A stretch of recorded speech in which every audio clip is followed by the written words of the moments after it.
Hello everyone. If you ever look at the sky and want to figure out if you'll need an umbrella, or if you just want to impress your friends with fancy cloud terminology, have I got the video for you. Today we're going to be discussing the basics on identifying clouds, starting with the 10 main cloud types. Keep in mind this is a basic covering and there are a lot more specifics you can get into, but these are the major types to where you can look outside and basically understand what's going on up there. Starting off, there are 3 major types, and you'll see their names reoccur in other main types of clouds. The lowest of these are the Stratus Clouds. These are featureless layer clouds found from 0 to 1,500 feet. You'll usually notice them shrouding the tops of buildings or trees, or you'll be walking through them, which in that case it's fog. In terms of precipitation, it's not very often, and if ever, it's very light. So you probably won't need an umbrella, but if the street lamps or car headlights are looking hazy, be prepared to deal with some dense air. Next of the 3 major types are the cumulus clouds. These are low, separated clumps that usually hang from 1,000 to 5,000 feet, and they're often described as like cotton.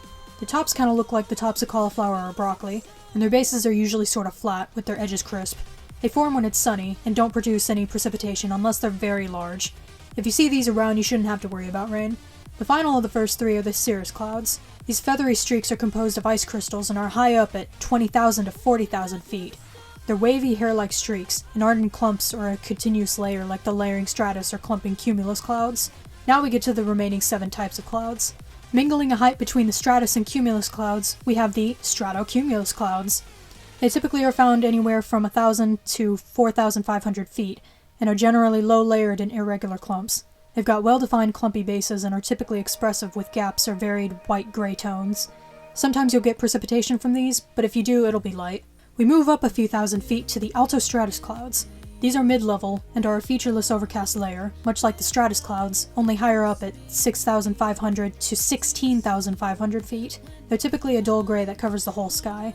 You can still see the sun, but it looks as if it's through a layer of ground glass. It can precipitate at times, but when it does, it's light and steady.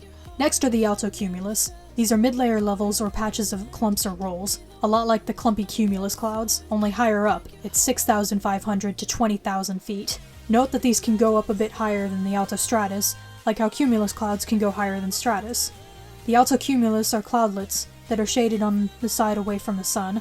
They produce precipitation very rarely, and it's light when it is. Jumping higher up, we reach the Cirrostratus, which combine the high ice crystal quality of cirrus clouds with the continuous layering effect of the stratus. Spotting these at 16,500 to 30,000 feet involves noting their subtly minty whitening of the blue sky, as well as how sunlight still casts a shadow on the ground from them. They don't produce precipitation, so don't worry about an umbrella with these. Even higher are the Cirrocumulus, which are high patches of tiny cloud clumps, combining the high altitude of cirrus clouds with the clumpy cumulus cloud quality.